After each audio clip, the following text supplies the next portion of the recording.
Previous video के अंदर हमने केमिकल काइनेटिक्स से रिलेटेड एग्जांपल्स किए थे, जिसके अंदर हमने फर्स्ट ऑर्डर और सेकंड ऑर्डर, फर्स्ट ऑर्डर और जीरो ऑर्डर रिएक्शंस के एग्जांपल सॉल्व किए थे। अब हम देखते हैं effect on rate of reaction. That means जो एक्सटर्नल फैक्टर्स हैं उनका जो इफेक्ट है वो रेट ऑफ रिएक्शंस पे कैसे पड़ता है, वो उसको इंक्रीज करते हैं या डिक्रीज करते हैं, वो हम इस वीडियो के अंदर देखते हैं। सबसे पहले फैक्टर्स लेते हैं nature of reactant. That means इसके अंदर क्या लेंगे हम, नेचर ऑफ रिएक्टेंट। रिएक्टेंट जो हमारे रिएक्शंस को स्टार्ट करते हैं, अब इसका जो नेचर होगा उसके according effect rate of reactions पे इफेक्ट पड़ेगा। अगर रिएक्टेंट का नेचर इंक्रीजिंग ऑर्डर है या उसकी फेवरेबल कंडीशंस में है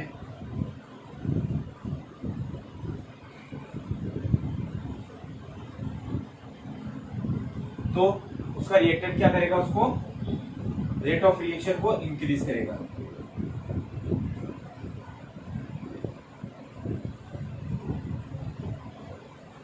इस नेचर के साथ साथ क्या करते हैं हम, नेचर ऑफ रिएक्टेंट के अंदर क्या काउंट होता है, concentration.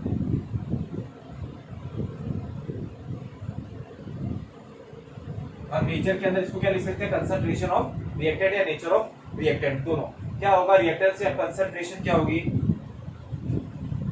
concentration is directly proportional to rate of reaction. That means अगर concentration high है तो rate of reaction is also high. Rate concentration is decreases, then the rate of reaction is also decreases. That means the concentration is directly proportional to the rate of reaction. If the concentration of reactant is increases, then the rate of reaction is also increases. ये था nature of reactant. अब second देखते हैं हम temperature.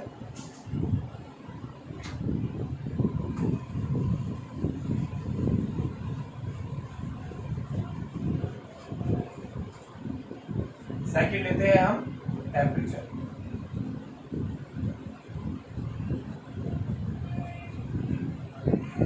It is most important factor, most important factor of factor which affect the rate of reaction.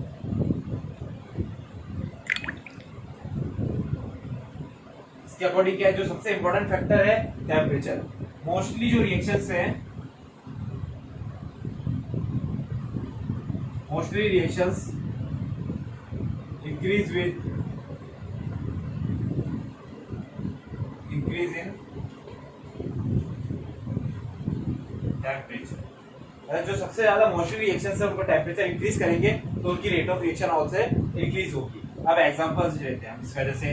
N2O5 अगर हम इसका dissociation करते हैं 50 डिग्री सेल्सियस के ऊपर तो ये रिएक्शन कितने मिनट में हो जाती है, 10 मिनट्स में complete. If we decrease temperature 25 degree Celsius then 12 hours complete होने में। If we or decrease than 10 degree Celsius, it take 2 to 3 days for complete.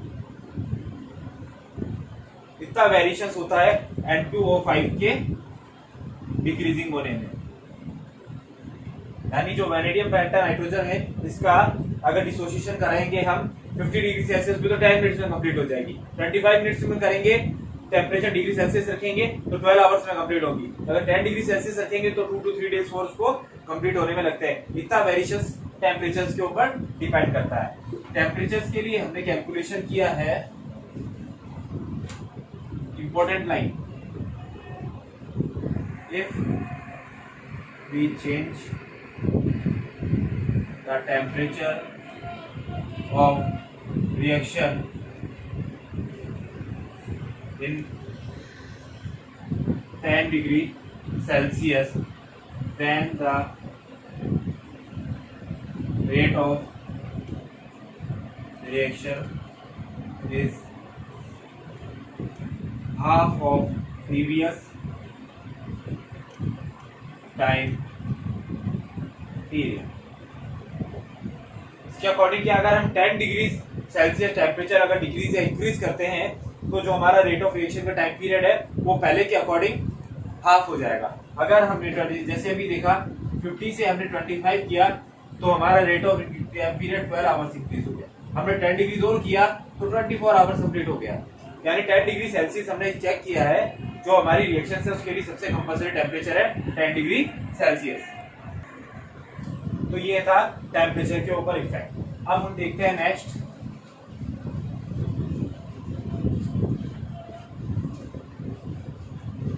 Nature of reactant and product. Third, nature of reactant and product. Nature of reactant and product. अब क्या होगा, reactant और product का nature हमने पहले क्या count किया था, कंसंट्रेशन ऑफ रिएक्टेंट, वो नेचर में भी काउंट थी और कंसंट्रेशन के ऊपर भी काउंट थी। अब reactant and product when same in nature, that means this is also gas, if gas then product increase करेगा किसको, rate of reaction को। अगर ये solid है, ये गैस है प्रोडक्ट, तो क्या हो जाएगा, हमारी जो रिएक्शन है वो डिक्रीज हो जाएगी। दैट मीन्स रिएक्टेंट और जो प्रोडक्ट है हमें उसको क्या करना है, दोनों की कंडीशन जो नेचर है उसको अगर सेम रखते हैं तो हमारी रेट ऑफ रिएक्शन इंक्रीज हो जाती है। यानी जो रेट ऑफ रिएक्शन है वो nature of reactant and product पे भी डायरेक्टली डिपेंडेंट है, इसके अकॉर्डिंग ये शो होता है। अब हम नेक्स्ट देखेंगे हमारा जो इंपॉर्टेंट फैक्टर है सबसे फोर्थ, दिस इज कैटलिस्ट। कोई भी केमिकल रिएक्शन को कंप्लीट करने पे जो सबसे ज्यादा पार्टिसिपेंट लेता है वो होता है हमारा catalyst.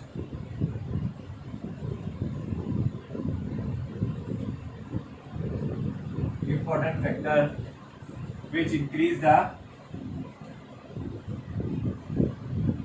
change the rate of reaction direct। अब हमें देखना पहले कैटलिस्ट होता क्या है। What is the meaning of catalyst?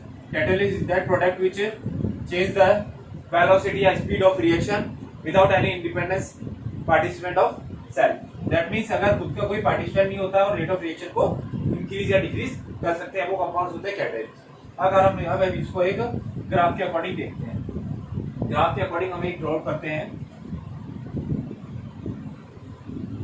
यहाँ पे हमारी काइनेटिक एनर्जी है रेट ऑफ रिएक्शन की, और यहाँ पे हमारा है टाइम।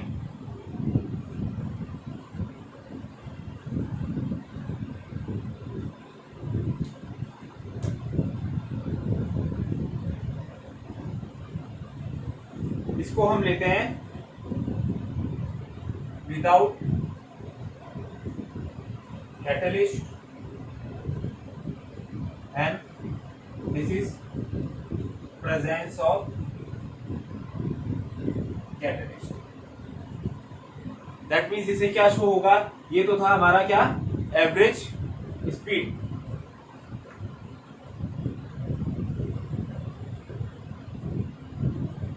ये हमारी क्या हो जाएगी, ट्रांजिशन स्टेज। यहां पे क्या हो जाएगा, starting point and that is product side.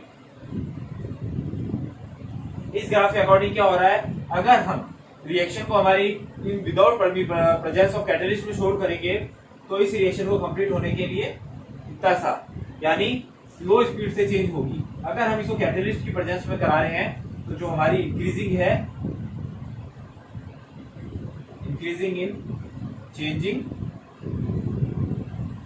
Time, यानी कैटलिस्ट की प्रेजेंस में वही स्पीड डबल स्पीड से, यानी जो रिएक्शन है वो प्रोडक्ट में कन्वर्ट हो जाएगी। This is called reactant and this is product side. ये हमारा कैटलिस्ट की प्रेजेंस में होता है। कैटलिस्ट की प्रेजेंस में हमारी rate of reaction is directly proportional to the catalyst. हम इसको कैसे काउंट कर सकते हैं, rate of reaction is directly proportional to catalyst. यानी अगर कैटलिस्ट उसको इंक्रीज करेगा तो रेट ऑफ रिएक्शन भी इंक्रीज होगी, and when the catalyst decreases the rate of reaction and the rate of reaction is also decreases. This is called the effect of catalyst. अब हम next देखते हैं area of, यानी that mean surface area. Next फिर आता है surface area, that means या surface area of reactant. इसके अकॉर्डिंग क्या है, अगर जो हमारा रिएक्टेंट है उसका जो सरफेस एरिया है उसके ऊपर भी हमारी रेट ऑफ रिएक्शन डिपेंड करेगी। रेट ऑफ रिएक्शन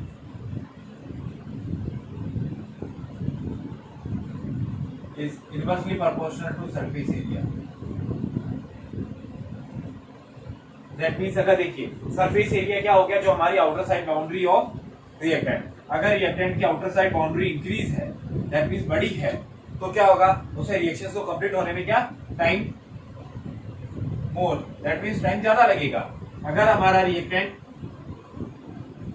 स्मॉल है, that means time less and increase velocity. इसमें क्या होगा, डिक्रीजिंग इन वेलोसिटी। अगर हम इसका इजीली एग्जांपल लेते हैं, when we want the wooden piece, अगर वुडन पीस का साइज इतना बड़ा है तो उससे बर्न होने में टाइम लगेगा। अगर वही वुडन पीस के इसके हम इसको पीसेस में कन्वर्ट करते हैं, इसको बर्न करेंगे तो ये इजीली बर्न हो जाएगा। दैट मींस अगर surface area of reactant is increase then the time taking more and decrease the velocity of reactions. If the time taking less, we reach the increasing velocity and smalling the size of the surface area of reactant. This is the effect of surface area. Now we come at the last point of is radiation.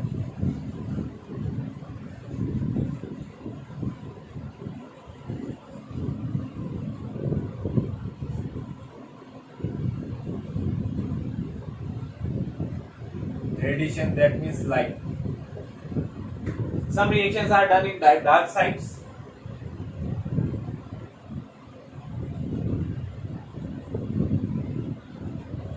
And some reactions in light or radiations. For example, photosynthesis process. Photosynthesis process किसमें है? Light reaction में. If the sunlight is present, then the photosynthesis is processed faster. If the reactions light is not present, then the photosynthesis process does not done. This is the effect of light. If we take the example of H2 plus I2, this reaction done in dark side 2HI. If we done this reaction in UV, fast and slow, this is the effect of radiation or light. Another example H2 plus Cl2, dark में बहुत slow होगा formation of HCl, that means slow speed, and H2 plus Cl2 in presence of light twice HCl fast. This is the dependency of light. This is called light directly proportional to rate of reaction for some reactions. देखो इसको हम कैसे लिख सकते हैं,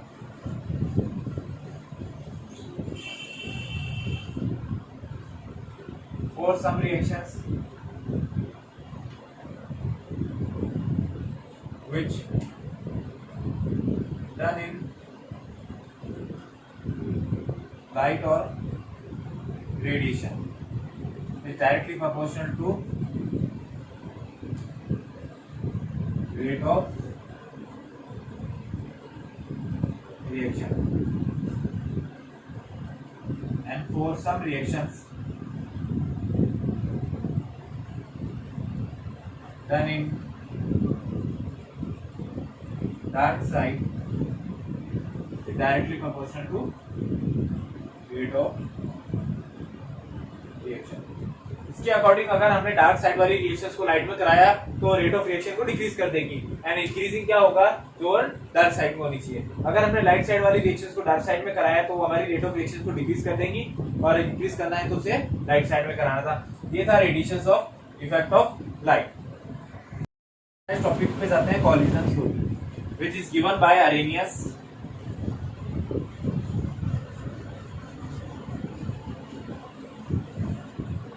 Our next topic is collision theory. This is also known as the Arrhenius theory of collision. He given by three scientists. Arrhenius,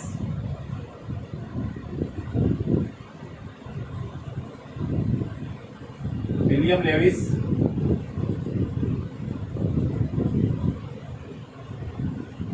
and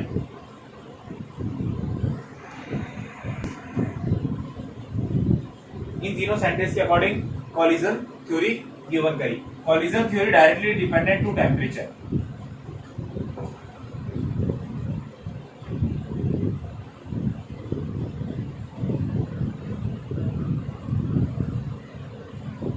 Depends on temperature. देखिए कैसे collision means क्या होता है। First of all we know that the meaning of collision. Collision is means a attraction and repulsion between the particles of reactant side and product sides।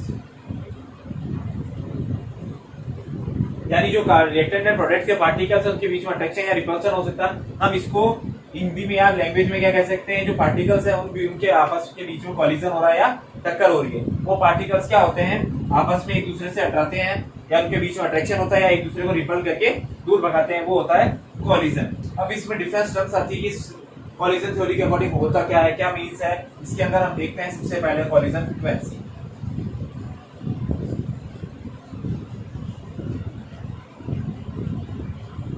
First term आती है collision frequency. It is denoted by Z। According to collision frequency क्या है, देखो पर second collision done in one volume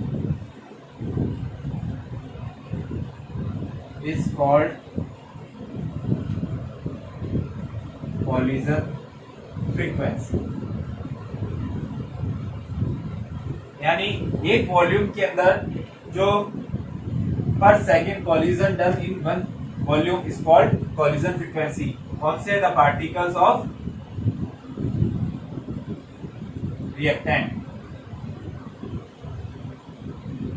the particle of reactants per side collision done in volume is called collision frequency. Collision frequency के ऊपर ही क्या होगा, अगर कोई वन वॉल्यूम का हमारा बॉक्स है उसके अंदर रिएक्टेंट्स के जो है पर सेकंड में कितने पार्टिकल्स आपस में कॉलिजन कर रहे हैं, वो उसकी कॉलिजन फ्रीक्वेंसी होती है।